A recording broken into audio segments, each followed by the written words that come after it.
greetings. Welcome. You have just tuned into South Star Classroom, episode 211. I'm Jubilee. We got Omar Yanar, we got the Doc Charles Cole III, and we got David Castillo. And we are going to start out with my favorite part of the show, check-ins. Omar Yanar, what's going on? How you doing today? Oh man, I am doing very well today. Actually, it's sunny outside. Just came back from Denver. It was sunny as hell. It was beautiful. Doc, I think you'd appreciate this, man. New gun, new clips. Okay. Yeah, nuts. It's the James Bond gun. My buddy Julio and I think between the two of us, shot off about 400 rounds while we were at the shooting range. That's a lot of rounds.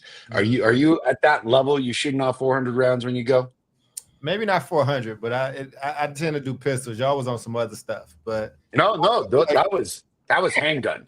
okay. Well, I go through about 3 boxes. It depends on what I'm working on. Yeah, that's Yeah. pretty good. That's pretty If I good. rent, I take my own pistols, but sometimes I do other stuff. But I just try to get better with my own stuff. Right. That's the idea, man. All right. So doing all right. We all right over here, Jubilee. How are you? Nice. How I'm are I'm doing you? great. It's November, November 4th to be exact. I did not realize that on November 1st, Christmas season was starting. Hmm. Today I heard jingle bells. I Yep. wasn't ready.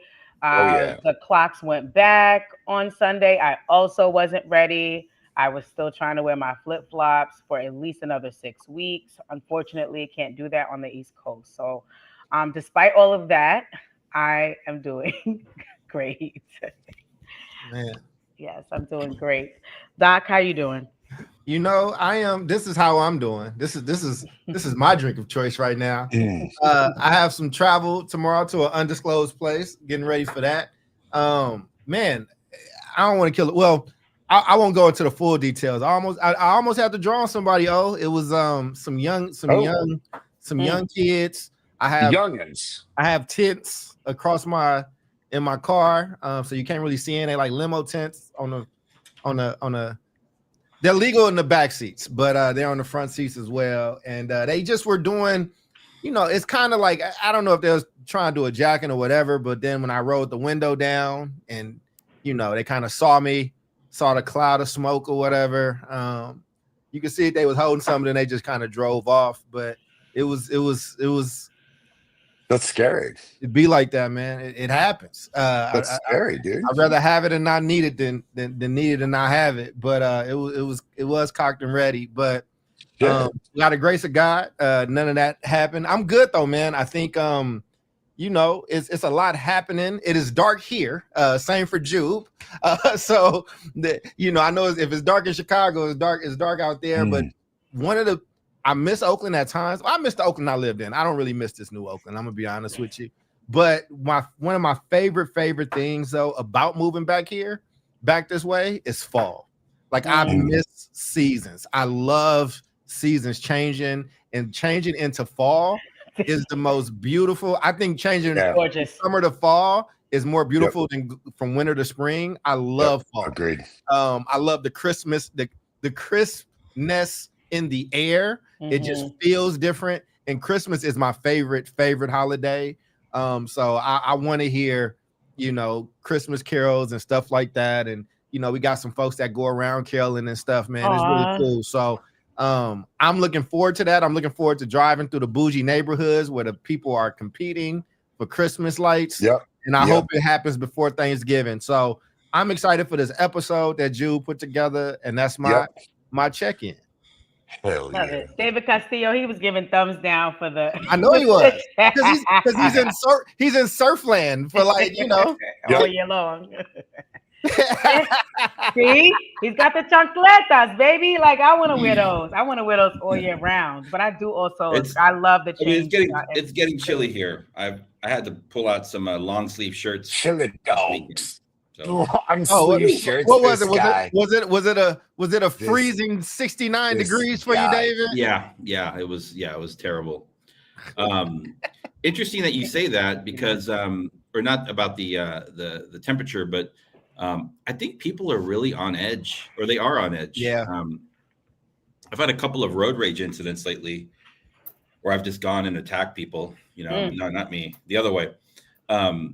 The other day I was driving with my son. I think I was taking him to school or taking him to band practice. And I pulled in front of a bunch of cars, like getting onto another street, plenty of room. And some guy all of a sudden is like right on my tail and he's honking. And he goes around me in front and he stops his car and he gets out of his car. That's like the same thing that happened with me. They did. I've seen these videos on YouTube. Yeah.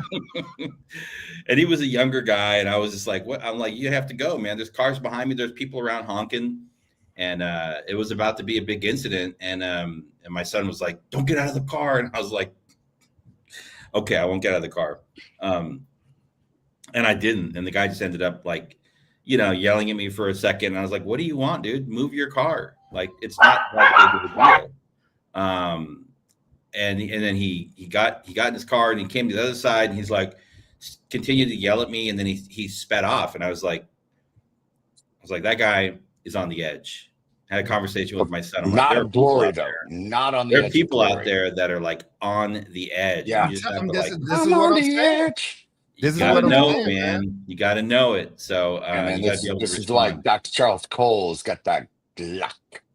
I mean, I do. And there's a sell on Glocks right now because I think they're about to get rid of Glock or something's happening with Glock. But anyway, it's not that type of show. And I don't like guns. And I was terrified, by the way, people. I'm just telling y'all, I don't like guns. But I thought do Charles love already my checked rights. in. Didn't he check in already? I know. I did. Yeah. Okay. All right. Yeah. I didn't, people were going on the gun thing, so I had to, I had to do a PSA. This weekend, I'm going to Colorado. I'm going to the epicenter of education reform. It's called BlackRock or Lone Rock. Mm-hmm. Now, BlackRock is a corporation that's like, doing bad things, right? I'm going to Lone Rock. It's my first time in Lone Rock. If you have any recommendations, I thought you'd been to Lone Rock before. Oh no, we went somewhere else. I took you somewhere. I've been to Aspen, but never been to Lone Rock. I thought you were. We went somewhere else, but you would love Lone Rock then. You will be able to do your jogging. They got a pool. They got hot tubs and stuff. So you should be good. Oh yeah, that's right outside of Denver. Yeah. It's beautiful. It is beautiful. We're having the Pahara cohort reunion. I mean, it's been so long. I think the last time we were together as a cohort was like, honestly, in January, whenever the year that the wheels fell off of the bus, with COVID, before COVID hit, right there, we were in New Orleans, and then that was it, man. Oh, so your cohort wasn't meeting at Lone Rock. So that Pahara and Lone Rock have now officially combined. Okay. Yep. Oh, okay. Yeah. Got you. Wow. Have fun, bro. Yeah. It is gorgeous. Yeah, you're gonna love it. Yeah, I thought it's some David shit. Like he'd like it. Like I won't like. I'm like David would like this. It's nice. I love it. So there you go. Well, thank you for sharing. Look at us all checked in. While that was going on, I have two dogs in my house. I have Meadow Rose and I have my fur niece Amber, who were both letting the person who rang my bell know that he is not welcome here. Yeah, and he is at the wrong address. So I missed out on some of it, but I'm glad that we got to be connected. I got to share one more animal story. Go for it. This morning, I made breakfast for me and my wife. I cooked up some flour tortillas, some refried beans, some scrambled eggs with chorizo. She's a vegetarian. With cheese and some salsa. Mama cooked up breakfast with no hog. Guacamole. So I made breakfast burritos. I made hers. I took it in. She was working. I made mine, brought it to the table in front of my computer because I had a meeting. And went to the bathroom, came back, and my dog had single-handedly devoured my breakfast burrito within probably damn. Good ass burrito. And then you had to take him out a few hours later so he could dismiss your steps. I was so looking forward to eating that thing. I mean, I made it. I haven't had And that's how my day started. It's been like that ever since. David, I feel like you have to know better, David. I feel like you know better. I trust people. Yeah, and you know what? I have so many food stories like that with dogs. You just keep giving them the benefit of the doubt because you're thinking, they don't want this, or you forget, you just run to They wash want your everything. hands or whatever. They do, but it's just like Omar's dog is perfect, so he doesn't have those problems. right. Omar's dog is That one of the Omar's cutest dog. dogs I have ever seen in my life. Oh my god. My dog is perfect too. It makes no mess. I don't have to feed it to do nothing. Your invisible dog, right? Right. Incredible. Atomic dog. Terrible. All right, let's get into it. So today's topic is zoned in, pushed out. All right. So we're just digging into the policies and practices shaping education for our communities here at South Star Classroom. And we're talking about something that we don't see, but we feel every day, and that's school attendance zones. These are these invisible lines. They're on a map. They shape our children's futures. And as simple as neighborhood school sounds, the way we draw those lines has real consequences for equity and opportunity, especially for Black and Brown students. So that's what we're going to be talking about today. Zone schools, boundary schools, neighborhood schools. Those are all of the synonyms for it. So we've got zoned or boundary-based school assignments. What are they? It basically means children attend schools where they live, right? It's determined by their home addresses. And the idea is originally supported by local school access and transportation efficiency. But there is a challenge with this, and that is that when neighborhoods are segregated, either by policy, economics, history, school zones often reproduce that segregation. And so the real question becomes, are we assigning opportunity based on zip code? Okay, and so I know we all had probably a chance to kind of look at some of the articles, but there's decades of research on this, and there's recent studies, and they basically tell us the same truth, that boundaries matter. They determine access that our children have to advanced coursework, experienced teachers, effective teachers, well-funded programs, and safe facilities. And when those lines reinforce housing segregation, Black and Brown children are more likely to attend under-resourced and high poverty schools. And that is not an accident. It is a policy outcome. And so I just want to share a couple of examples of policy in different places. And then we've got 3 questions that we might get to, but there's one that I really want us to tackle, which I'll share momentarily. So Los Angeles, they have zones of choice, right? Students can choose among schools within geographic zones. Families get more flexibility. Studies show mixed achievement outcomes, meaning choice alone isn't enough unless paired with program quality and support. And then in San Francisco, they also use zones of choice. Cambridge, Massachusetts, they have an example of controlled choice. And I found an article that was dated probably about 4 years old. But families rank schools in this controlled choice model. Assignments aim to balance socioeconomic diversity. Research shows that there's greater integration, but success depends on the community outreach and transportation access. And then some of my research, I found that there's like a lot of pushback for this model from the community that has to endure the change. In Charlotte, Mecklenburg, there's ongoing attendance boundary reviews that aim to address overcrowding and inequity. And it's public, it's a push-pull, and it shows how intense boundary politics can be. So these are some examples of that. So some words that we might throw around in our conversation today, controlled choice, and accessible transportation, transparent boundary reviews, and the common denominator is intentionality. And to remember that equity doesn't happen organically, it has to be designed. And so couple of questions, right? One, I'm going to take your initial reactions first, but the first question is going to be around who benefits from these school boundaries and who gets left out. So let's start first with initial reactions to the information I just shared, which is a lot, but just framing our conversation for today. I'm throwing it to you, David. Yeah, that's a big question. Who benefits? I would say some students benefit, some families benefit. Wealthier families that can afford to live in neighborhoods that are zoned to specific schools that have,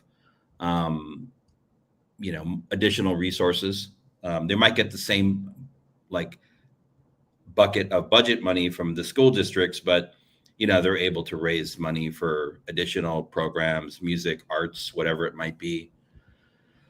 On that front, I think also, I think school districts, in a certain way, benefit from having these like limited enrollment practices in place. You make it harder for a family to attend even another school within the district, a public school. We're not even talking about like charter schools or private schools. So really, it's a way to capture enrollment, and enrollment drives funding for school districts. So I think they're the beneficiaries too. I've got more to share, but we'll wait till we get there, because I have some stuff to share about school districts that have district choice, and then school districts that even go above and beyond that and promote other options to families. Yeah. Omar, what about you? What are your initial thoughts? Same, Omar. I agree. So like, here's the shit. All right. The problem is always going to stem with savvy parents, which is great. Good for them.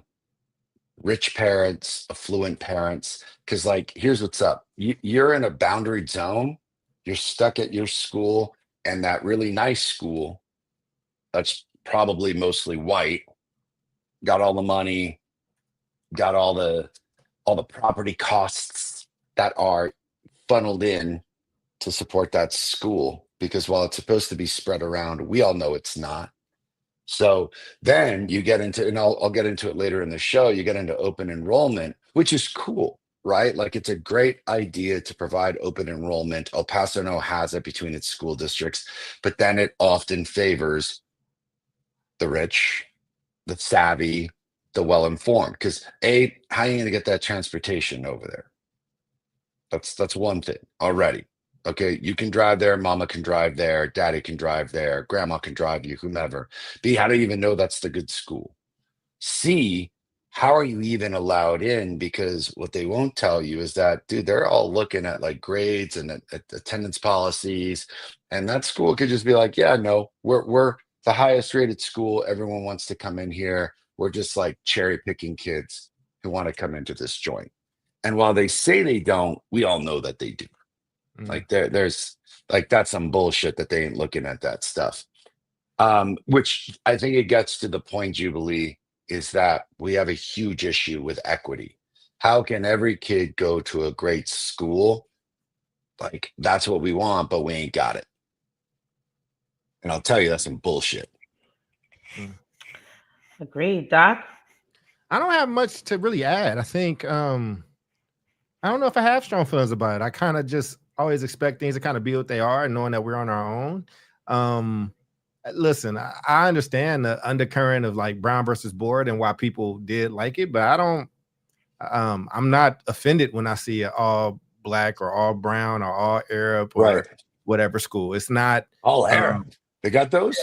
Somewhere. Yeah, me and the Habibis hanging out, man. Yeah, they do. They got a lot of things, and I think, and so I don't know. I mean, I'm interested. Like, I'm listening to the data, but yeah, I'm probably gonna be kind of on the other side of a lot of that, in the sense of like, I think things are set up in racist structures and all that, and I already know that these things aren't necessarily going to benefit us. So I'm thinking, well, how do we get the most out of these things? That's why I focus on trying to help people look at data, see what works for them, know what good and bad is for them, and let them make the decisions for themselves.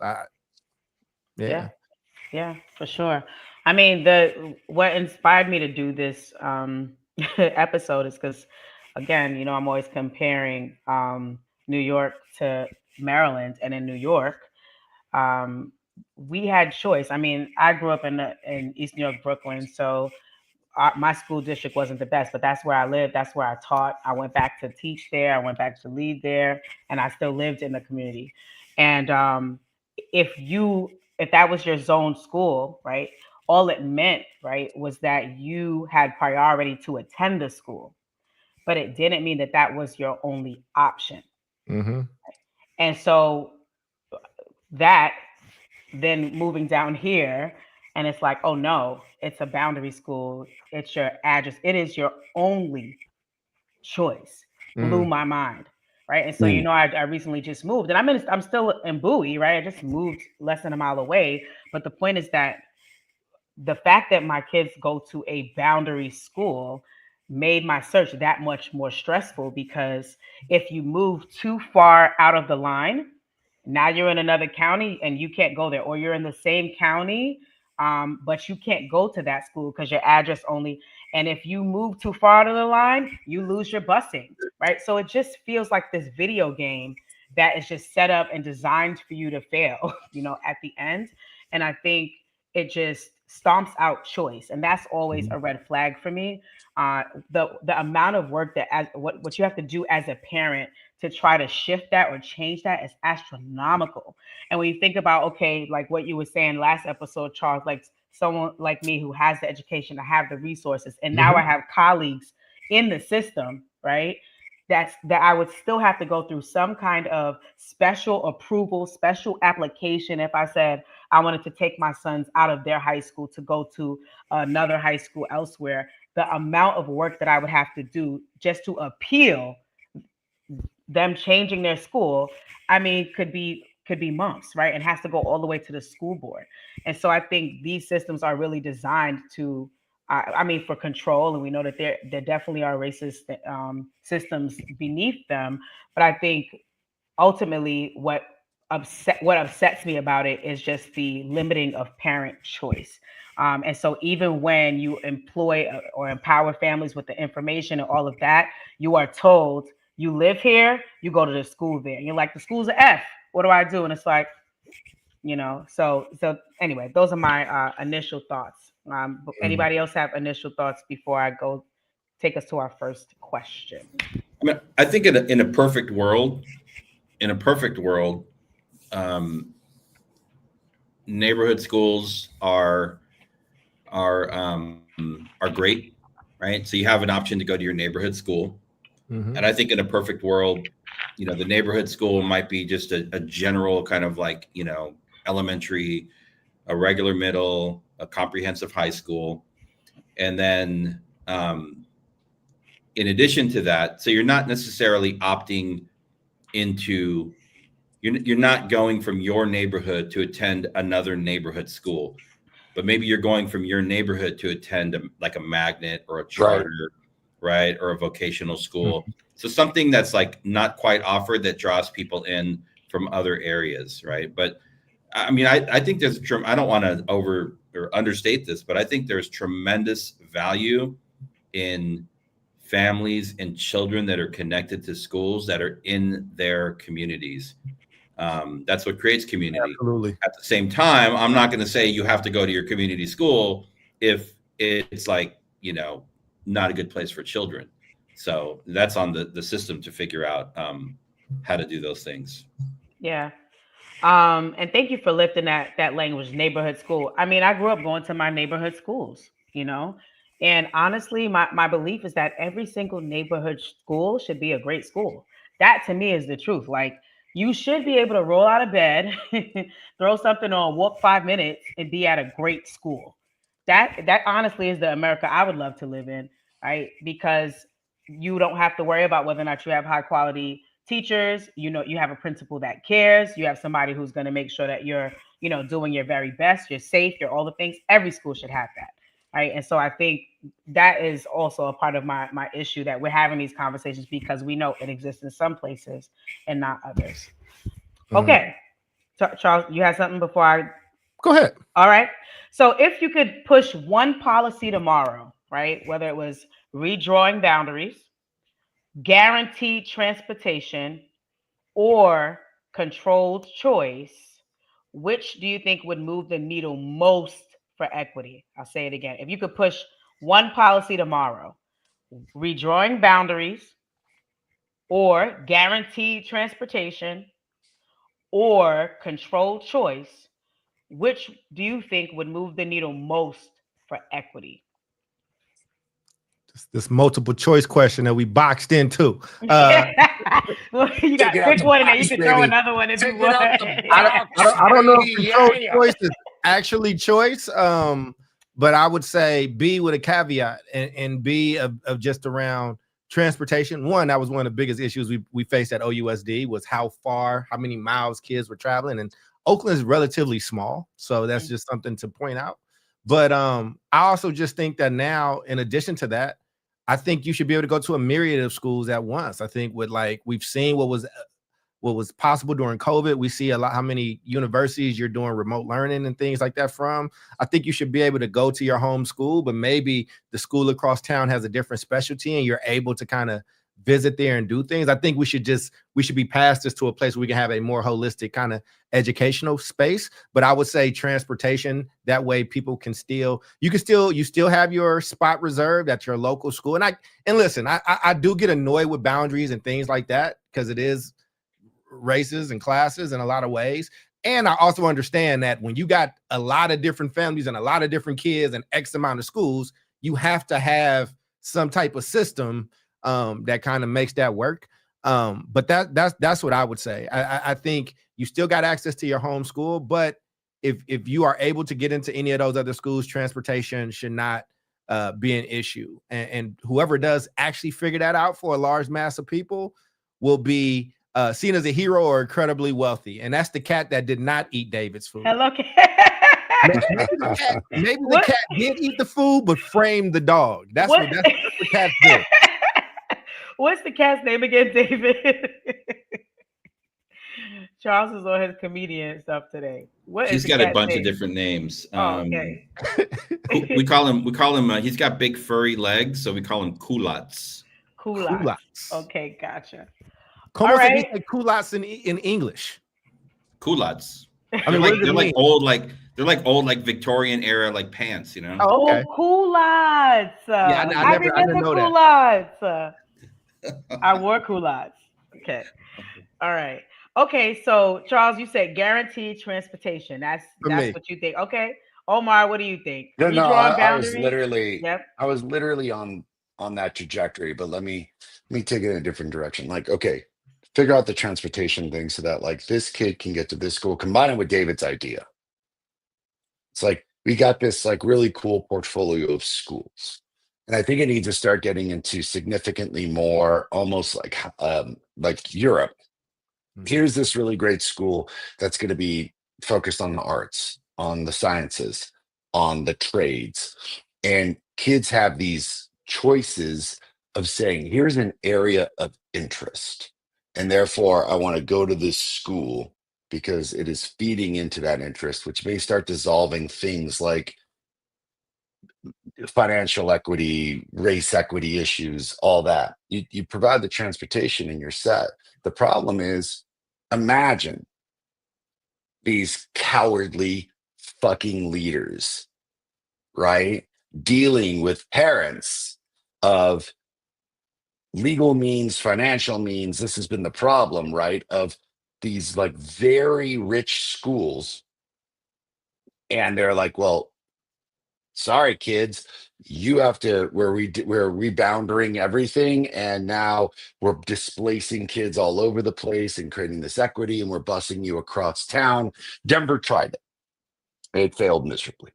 And part of the reason, sadly, that it failed miserably is that it didn't really create the gains that they wanted to gain. But unfortunately, you have very angry parents who didn't want to go out of their neighborhood, didn't want to send their kids across town, didn't want their kids mixing. Some of them had lawyers and very angry, I want to talk to the manager tones with a school board. School board wasn't cool because they're elected officials and they want to get elected again.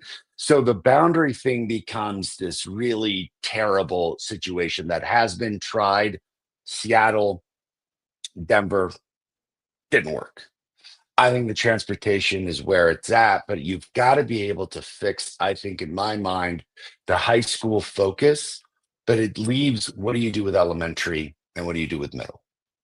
And it goes back to comments that we heard with our audience, which is you need to just create these radically great neighborhood schools that are elementary. I don't want, if I had elementary school kids, I don't want them going to the other side of town. Right. I want them to go to this like sweet little school that's close to me, that I can go walk to the school or a quick drive so I can go visit them, hang out with them, play, room parent and all that good shit. And make that shit maybe a K-8, so that like it is good and it is neighborhood driven. Then rearrange the entirety of the high school structure to be significantly more concentrated like a college, so that we start getting out of the necessity of sending every kid to university and college. Is some bullshit. You fix transportation, now you're only transporting for the most part in very large distances the high school kids instead of the middle school and the elementary school kids. Fair enough. Like I don't need my first grader going all the way to the other side of fucking town, dude. Like some of these towns are huge too, man. Looking like El Paso, like you can drive one side of town 30 minutes. Denver, yeah. Chicago, dude. Los Angeles, yeah. New York, Chicago. Like what? You're gonna spend 2 hours each way on a bus? Fuck that shit. In New York, I'm telling you, in New York, it was happening, especially when charter started to boom. It was happening because like now you're desperate, right? Because like I don't know, somebody came into elementary school and did something, or there's always these lockdowns, or there's shootouts in the community, and the teachers are really dedicated, and the principal really cares, but I don't feel like the community is safe. So desperation, I think, pushed families, and like the availability of charters, but maybe they weren't in your immediate area. But like if you put your kid on a bus at 5 a.m., yes, they can get to school for 7 a.m. and that right. they're safe, and their school day is from 7 a.m. to 4 and 5 p.m. That's a little bit of childcare in there for me. Like there were a lot of different like incentives that caused, I think, some families that I've come across in my career, especially in New York, that took that transportation and ran with it because of what it helped them access and what it provided. Now I'm sure that there's like a lot of cons. That's a long day for a 6-year-old, or elementary school kid, but it definitely provided choice and options. Yeah. David? I think the easy answer is transportation, but I agree. That's like a Band-Aid fix. So it doesn't fix the issue of the challenge that school districts face is like when they open choice within the district, they're essentially admitting to the fact that like there are many schools within the district that, parents do not want to send their kids to. Just busing kids off to other schools it doesn't help to fix it. It actually works against the interests of the remaining families and students in those schools that continue to lose enrollment.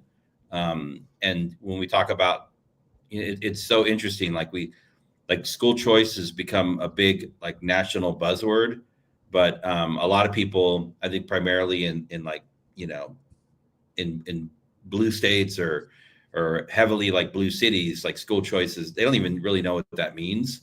But school districts have always been exercising school choice within the district parameters, by allowing students to say like, you're going to go to this neighborhood school, or you can apply to like 2 other schools and we might let you in there.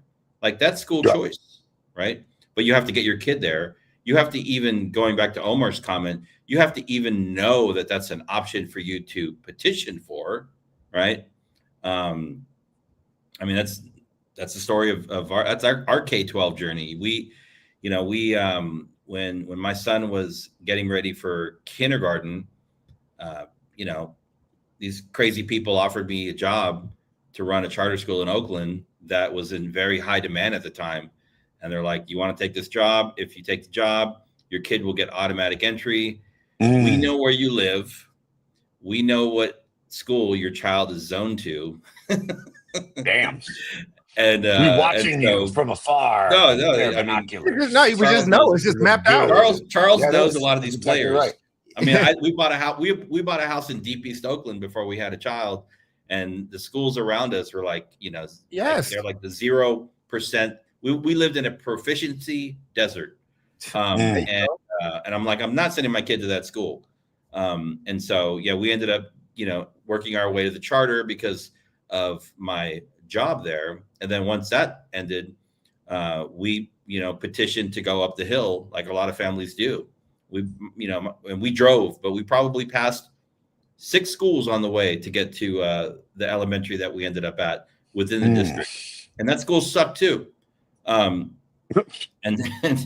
so then we ended up moving down here and like literally did the thing that we're talking about now. We bought a home, in an area in a school district that we knew was like good, because we could, we had the ability to do that. A lot of families don't. And even with high school, we had the petition to attend another high school here in our district. It wasn't that complicated, but I'm like, I don't know. What if they say no? What are you going to do? So it's so complicated. It's very complicated. And I could go back to like my story and being a student in K-12, and that's even more complex. But, parents are going to figure out a way for the most part. And unfortunately, some parents don't have the ability to do that, whether if it's financially or information wise, or they're just like working like 12, 15 hours a day. And then their kids end up going into those like default systems. And I think that's what we're talking about today. And David, lean into those stories. One, that's just high level podcasting. So that's one. That's what people come for.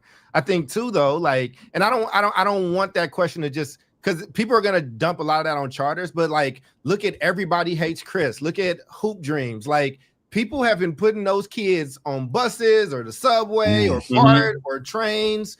Like, you can't go to school here. We live, and that's what it was in Everybody Hates Chris. He couldn't go to school in Bed-Stuy. He had to go out to like a Jewish school that his family was able to get him in, a different school that his siblings went to, or like even me, I had to get on BART and go to school, like, because we was homeless or moving around, lived in East Oakland, deep East in the hundreds, and came all the way out to Lafayette because that's where I started at. And so again, like, people are gonna do what they have to do to escape dire like straits. And I think the lazy argument in 25 is that it's these charter schools, is this, is that. But like, since all of us were kids, we all know somebody that was getting bused somewhere, getting on to go somewhere, or they got somebody's address. And I think that's what radicalized me, Jube and team, was that I watched my mom. My mom went to, and these things, David, because the area. We wanted to go to, my mom wanted me to go to Berkeley High, because Berkeley High is the best traditional public school in the Bay. It was designed by UC Berkeley, but we didn't live in Berkeley. We lived in North Oakland. Everybody in our church lived in Oakland, but all their kids went to Berkeley, even though all these good church folks, they was lying. They was lying about where they were, because my mom and dad both had had been to jail before. And my mother got denied for the inter-district transfer. They also told her, and I watched them, they said, ma'am, if you get caught fraudulently stealing education, you will go to jail. You will go to jail. Like, they was locking people up for that. I saw my mom crying at the dinner table. She never saw it, never knew I saw her. And I played it off the next day. I was like, Mom, I don't want to go to Berkeley. I want to go to, because she was about to do it. She was about to take the chance. I was like, I want to go Emory across the street. I ain't got to go far. That's the decision that so many people are making. So when I see people get on a high horse about all these schools or where they may be, but they kids get chauffeured or already got a good school in their area, people will take jail chances for their kids to be in a good situation. So the one interesting part of, and so we're talking about transportation. So for 2 years of my K-12, I was bused. I think it was the last 2 years of my elementary school. So back then it was grades 5 and 6 before they changed it.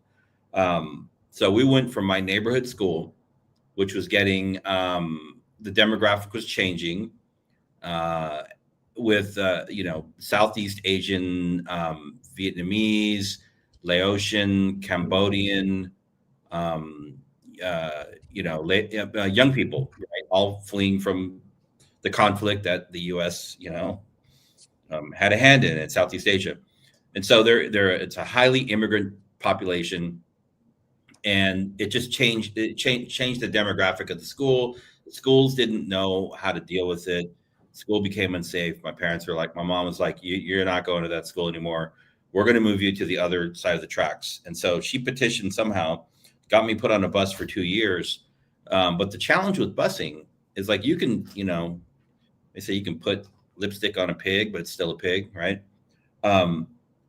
You're sending young people from communities into other communities where those teachers are not equipped, not trained to deal with like students like me. So I come into a school now that's almost all white teaching staff. Even back then, we can talk about like teacher seniority and who gets to work at the higher income schools, who gets to work at the schools in the quote unquote neighborhoods. And those teachers were not equipped to deal with us. So when we came over, we were like coming from another planet for these teachers. And I had the same teacher for 5th and 6th grade. And she was an evil woman and she made my life hell. But I quickly realized, I'm like, wow, not all teachers care about children. You know, she was just like mad because the bus dropped me off late, you know, 3 out of 5 days. Not my fault, you know. It woke me up. And after that, I was like, I want to go back to my neighborhood middle school. I don't want to go back to this other school that they're going to send me to. And so I went back. And I think that was a good move overall. But I got to see it from the lens of being a 5th and 6th grader, you know, what the challenges are when you just say like, well, let's just put people on buses. That'll solve the problem. Mm-hmm. Understood. Oh, sigh. So, family. Miss Dumont. Our families. And shout out to Toya, Bill, whoever HRAP 30 is. Thank you for joining us today. So families, right? Going back to a point that Charles often brings us back to. We got what we got, and we're all by ourselves, and no one is coming to save us. And so, given that we know this, how can we empower our families and our viewers that are faced with this? Because it doesn't seem to be going away, right? I just in my reading today, there are still like Montgomery County, which is 45 minutes away from me, arguing over redrawing districts. It's always the haves, the have-nots. Can't figure out why we can't get the neighborhood school right. You know, and I know that there's many different reasons connected to funding sources and again, the haves and the have-nots, but like, how can we empower our families, right? And so I'll use myself as an example. I live in one of the most wealthiest counties probably in the country. Like there's probably a couple of Cali spots that are above where I'm at, but this is one of the wealthiest Black counties in the United States of America. And my son's schools are, I won't call them trash, right? But they're not the best. They're decent. And the only way that I have kind of, you know, stayed encouraged is the fact that I have some information as an educator or what have you, but I have to keep, you know, foots on necks. Mm-hmm. Interestingly enough, though, my younger son, I thought, okay, he needs something different, a smaller school environment. Right. The school that they go to now that they're both in is probably about 2,600 students. And it's a couple miles away from where we live. And they put the 9th graders in the annex. So you go there for a year and then you go to the big campus when you are sophomore and up. But I applied for my younger son to be in a charter school. Right. And, you know, I managed the charter school portfolios, but of course there's legal things. So I went through, he got in the lottery. He went to that school that had, I want to say about 400 students for about 7 school days. And he hated every single day. We had to get up earlier, drive about 40 minutes to another town because out here where we are, there is no transportation. So it is, if you go to a charter school, you must pay for transportation, like one of those van services or, you know, private yellow buses, or you got to drive them and pick them up every day, right? Their waiting list is always long. They're on U.S. News, World Report. I mean, great school. My son hated it. All right. So then I was like so heartbroken because I was like, oh my God, they have strong teachers and the resources. He was like, but mommy, they don't have like high school things. Like I want I want sports, and I want the marching band, and I want the autonomy, and I want the largesse of all of those things. So I ended up acquiescing and putting him back into the Boundary School. And he's doing okay. But anyway, I say all that to say I tried the whole, you know, get outside of the boundary school thing to try to give another option that I really, thought was better. It was better in some ways for him, in other ways it was not, because of the kind of kid he was. And so now I'm just trying to make boundary schools, do what they're responsible for doing. Right. So that's my little story. Anyhow, how do we support our families? Given that this is a truth, we know that boundary schools are going to be a thing. And I'll stop there. How can we support our families? What can we offer? I mean, go ahead. Go ahead. Oh. No, I mean, I think it's just a lot of repetition of things that we've talked about in the past, right? So, like Doc would say something like, we've got to empower our families with information. How do we get our families to understand? How do we get our kids to understand this is what's going on with you? These are the things you should ask of your teachers. These are the schools that are available. Because, like, I love that idea, but not everyone's going to do what's best by kids, for example. So one of the things that like our school did, and I know I talk about our school, but I just talk about it because it's like what I got. It's our experience. But what EPLA did when we were only in middle school, dude, we invited all of the high schools in El Paso who had really great programs to our school, like a college fair, to come recruit our kids. And they came in droves. I mean, the magnet schools that were focusing on law, the magnet schools that were focusing on medicine, all the early colleges. But more importantly, during advisory, we were getting them equipped. These are all the different choices that you have. This is where these choices may lie. I'm all about empowering our families to have that. But like, could you imagine if like we went into middle schools or K through 8s and like started a program in 7 through 8 and like, here are all the schools that you could go to in high school, and here's the transportation that we're going to provide, and like here's a way of helping you understand how to make the best choice. Because sadly, man, this is also what happens with college. So I do this for free. I need to start like documenting it, but I could be getting paid $250 an hour from rich parents on consulting their kids on how to get into Ivy League schools. You know what I'm saying? And like what schools do what, and what chances do you have of getting into these schools, and what makes your application more pronounced? How do you even apply to these schools? Because like, yo, man, if you haven't like cured cancer, good luck getting into Stanford these days. Yeah. You know what I'm saying?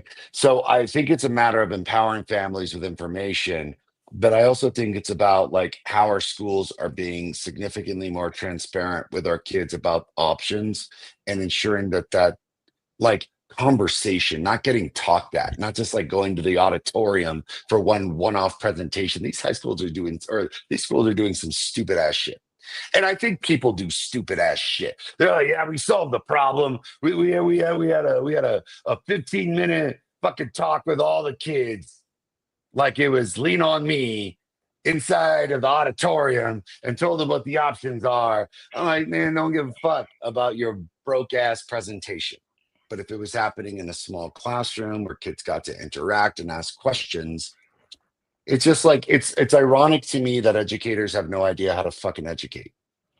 Yeah, yes, and it makes me think that perhaps we did more with less. Like, I don't know. Like, we threw a lot of money at education. We've been throwing a lot of money at education. And again, I know there are deep inequities when we're talking about zone schools, and what you drive in one community and they got lights and chandeliers, they got a welcome committee and water bottles and all the big old fields, football fields, and all the things. You go to other thing, it's like a broke down little man at the corner handing out, I don't know, shish kebabs, dried up dehydrated shish kebabs, I don't know. Right? But like, so we know that exists. But I'm wondering if that's ever all it took, right? Like, is there something that we're missing that could still support our families and our students to get where they need to get. I mean, when I was a kid in the 80s, growing up in the crack era, stepping over crack, like, I know my school wasn't the best. I know I didn't learn a lot of geography because my fifth grade teacher was absent for 2 months. But I was safe, right? I learned to read really early. Like, that's the point. But you just made the point though. Like, that's the thing. There are parents that's like, I'm not going for that shit. Listen, man, like, there are parents that's like, this is not okay, and I don't like this. I went from one high school to where they treated you like you was in jail and checking your stuff and going through things, and you can't really talk or have conversations with adults. To then the high school, when we moved to Stockton, and I ended up going to Bear Creek for that last year. I'm seeing kids pull up in sports cars. I'm seeing kids come in the classroom with Starbucks and like, and the teachers having conversations with them. How was your day? What did you do? Like, there was no having to campaign to go to the bathroom. It just was like, they treat you like a human. Like, and I'm sorry for that's worth getting on 3 buses. That's worth, like, if the alternative is what it is. Like, again, I grew up in Oakland, California. McClymonds High School is where they shot The Substitute. Like, the movie The Substitute was shot at McClymonds High School, same school Bill Russell went to, right? And like, it shit wasn't too far off from reality, man. Like, motherfuckers was getting robbed in school. Like, I'm sorry, like, I get it, and I am for equity and equality and getting this stuff right. But right now, it's a figment of the imagination in a lot of different ways for a lot of people, and I just. And usually the people that's at the forefront of these conversations, they're not making these type of decisions for their kids. And also, it's not my job to tell David what's the best school for his kid. Let me give you an example. If I'm a basketball player and I'm trying to go to a school that's going to get seen, then I want to go to a power OAL Oakland school like McClymonds or Tech, because unless you can go to St. Joe's or one of the Catholic schools, those schools end up on TV. Those schools end up being seen. Gary Payton went to Skyline. Marshawn Lynch went to Tech. If you somebody that has a creative kid, maybe you want a smaller charter school that's doing maker spaces and things like that. It's not that's why I say, like, give people the information. And the reason why I do say that, team and like, is because the vast majority still are gonna just choose the school that's zoned to them. The vast majority still going to just choose the school that their parents went to. So, I mean, I don't want to make an issue about the tragedy of the commons per se, but at this older age, now working in education, I've visited so many schools that have such vastly different experiences. I did some work in Indianapolis. The kids guide their own education. And like, they're proficient. Like, they don't wait for teachers. Teachers are seen more as helpmates. Like, they are. It's a school that was built in conjunction with the program with Purdue, like Polytech or something like that. Beautiful school. I couldn't even fathom. Like, I'm watching 15-year-olds navigate and get a better education than a lot of kids that's in a junior college right now. So, what was that story we did, David? What I think we did on this show.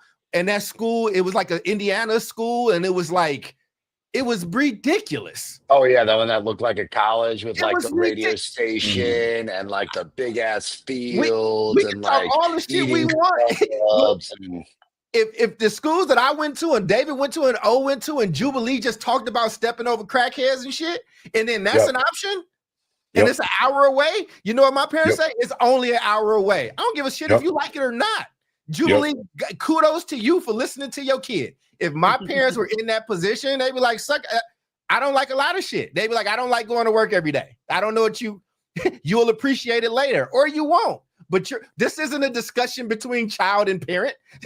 This is you're going where I'm sending you to go. But now a different show. I like all black schools. I like all brown schools. I like schools that dig into what that community wants and needs. But in lieu of that, this is what we're gonna get, and we're gonna get smart people with college degrees like us who are upperly mobile being like, it should be equitable. It ain't. So in lieu of that, what we gonna tell people? So the thank French you. Riviera. HRAP 30 said, I went to segregated black schools during this period of segregation in America. We had great administrators and teachers who truly loved their students. The goal was for them to excel and succeed. So that was my point is, right? And I get what you're saying, and I agree. And I think there's a continuum here. I think, to your point, there's gonna be parents that's like, look, we're gonna stay over here. It's 5 minutes away. I could get to you. I work over there, right? And so this is convenient, and that's what it's going to be. And then there is the travel an hour away, get on the school bus, like the example I gave earlier at 5 a.m. Mhm. And so what if your school day is 12 hours long? You're safe, you're learning, you're coming back smarter than you left, and I'm good to go, right? And so I think there's parents on both sides of the continuum. David, did you have something you wanted to add? No, I'm good for now. I'll wait till closing thoughts. Well, here we are, because it's Yep, we're here, baby. We got 5 minutes left. It's time. I mean, time, baby. I just wish. I think one solution, and what I wish is that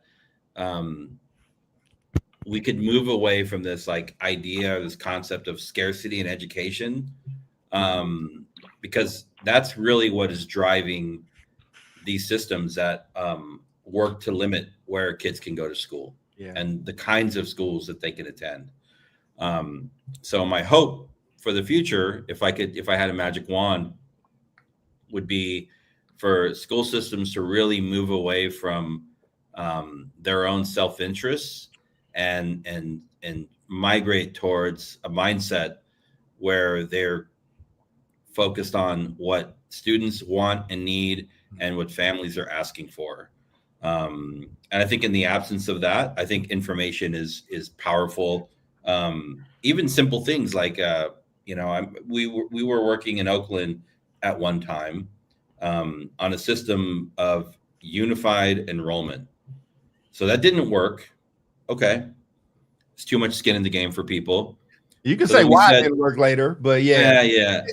And then, of course. And so we said, okay, well, at a minimum, let us develop a school finder tool that the charters can promote, that the district can promote, that includes all public schools in Oakland, charter and district. So if you're a family, you go to one school finder platform and you can see all the public schools, right? And they shot that down too, right? And that no longer exists. And so I just think when adults with ulterior motives get involved, trying to protect systems, trying to protect employment for adults, we lose sight of really, who we're serving. And that's not the workers, that's not the teachers, right. It's students and it's their families, right? And that's that's really the big issue. And we could add on to that, like private school choice and the stuff. But in California, unfortunately, we're talking about, public school choice. And it's still it's a hard time for charter schools in many areas of California, because, people are focused on the wrong things. But I think at the end of the day, parents will always find a way, and they always do, So, yeah. Agreed. Omar, final thoughts?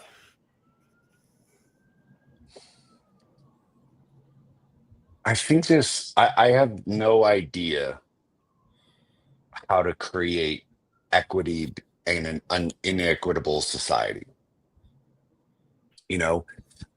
One idea, one thought is why we're not paying teachers more to teach in more difficult schools. The way the system is set up, right, is that you're rewarded by going to teach in like the quote nice school, the rich school, the easy school, and those kids are gonna be fine. You know what I'm saying? Like, I had some teachers that I'm like, what the kind of bumbaclot shit is this? Like, I'm just teaching myself anyways. So you're like non-Irie ass inside of the classroom. Like, why are you getting paid? You're like a pinchy meat popsicle at this point. Whereas we need exceptionally good teachers for kids that need it. And I think that you start creating greater equity by having better teachers at high needs schools. And then what happens?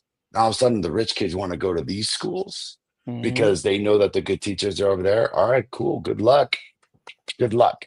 So in a world of ludicrous inequity, money talks, and I think that the money really should be on paying teachers exceptionally well to teach in the more difficult schools with superintendents that have the balls to actually say we need to fix the inequities of education versus just listening to rich ass parents. Mm. That's it. Yeah. Yep. Great show, Jube. I would say, as somebody who used to go out when he was younger, I've seen broke people bribe bouncers to get in the club. What Mhm. you think rich people would do for their kids' education? Mhm. Like, I know broke people that used to beg me for gas money, but had enough to to try to hit off a bouncer. What you think? What you think the lady from Full House, the type of time they was on? You can equalize this shit as much as you want, or the illusion of equality and equity. People with resources and means are going to find a way to get an upper hand. They just are. I think it's so many ways to slice this topic, and I was struggling because I don't know, I still don't know if we were supposed to be doing the show, if this is Charles in his head, right? I don't know if I'm supposed to be doing the show off of hope and what I wish were true, or the current realities of what is, and answering the questions from that perspective. Because I'm very hopeful. Like, if I had a magic wand, I agree with everything David O and you said, Jube, all of it, like what it should be. But I work in that gray, I work in that, like, right now, that kind of social worker-esque of like, these are the options. The options is crackhead school, underfunded school where people don't care, and then busting out and driving out over here, or playing a sport and going to a Catholic school. And again, have you guys ever seen Hoop Dreams? Did y'all watch Hoop Dreams? Yeah, great movie, man. Great movie. And Jube, I don't know if you've seen it, so I'll give a quick synopsis of one of the stories, right? It's and the kid is now grown and still in the west side of Chicago, coaching other people. If you know Patrick Beverly, he's one of the people that helped Pat get in, become one of the best basketball players. But it was these incredible young Chicago ball players, and one of them got recruited by a private school, and then shit went south, and that school didn't give a shit about him. They actually held him hostage. One of the kids had a baby, you know what I'm saying? Like, in the process, and the school just wasn't rocking with him. What I'm saying is, ain't nobody out here caring about, like, what's right, what's this, what's that. Everybody trying to kind of make it away, and you got to be on the swivel. You got to kind of, if you don't know the hustle, chances are you getting hustled. And I don't know how to better prepare parents for the realities without being very harsh. And I never want to stamp out hope, but I want people to have real options and choices. So this is a great show just because I'm unsettled by it. I can't firmly sit in none of these answers, because you can add in one thing and I can completely sway a different way. And for that reason, I hope we get to do it again and dive into it. So great topic. For sure. Well, that is quite lovely. I mean, what you all have said resonates with me deeply. So here's my thoughts, right? I agree with the teacher quality piece. I was a New York City teaching fellow, which means I didn't go to college for education. They hired, and they were like, hey, you can go teach in the Bronx. I'm like, I'm not going to teach in the Bronx. I'm from East New York, Brooklyn. So me and my father went, and we found a school. Like, can I teach here? Yes, you can. Very good, because it's a high poverty area as well. They're like, cool, we're gonna pay for half your master's. You will take the rest out of your paycheck. We'll pay the rest. You don't have to. When you get your master's, you'll be debt free. Like, that was the incentive. And around that same time, there was TFA. You can feel how you want to feel about TFA, but the idea was get people who want to be in these communities, who want to teach, who want to learn, get these schools staffed with folks that are learning to be qualified, or at least conditionally certified, that are on the track to be certified. So I do think that is key. I think overall, for me as a parent and an educator, I've seen it on both sides, and I don't think that you can get equity, for your kid or anybody else's kid without a fight. I think it doesn't matter if the school is a boundary school / neighborhood school, a private school, a colloquial school, a Montessori school. It just doesn't matter, because I've seen across the spectrum, quality of educators, it just varies, right? Like, I make no assumption that just because a school is a a charter school or a private school or whatever school is going to have better, right? There's a lot of different criteria that I use to determine whether or not, a school is high quality, right? Anyhow, so thinking about my sons, right? And back to the story that I told about moving my other son from that charter school that is like a high performance school back to his comprehensive schools, because there's more resources, right? More resources connected to what he is interested in, right? And me knowing as a parent what I demand of my kids, knowing what I deserve and can demand from the school system and from each and every teacher that stands in front of my child, right? For me, that is the common denominator, right? That I know what to expect. I know what to ask for. And of course, I had to learn this new system down here because New York is a little bit different.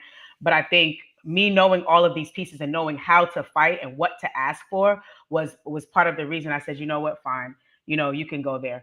Sydney, the one that was on last week, our beloved guest from last week, he has 6 AP courses, right? Because I know you need more rigor. You're bored over here.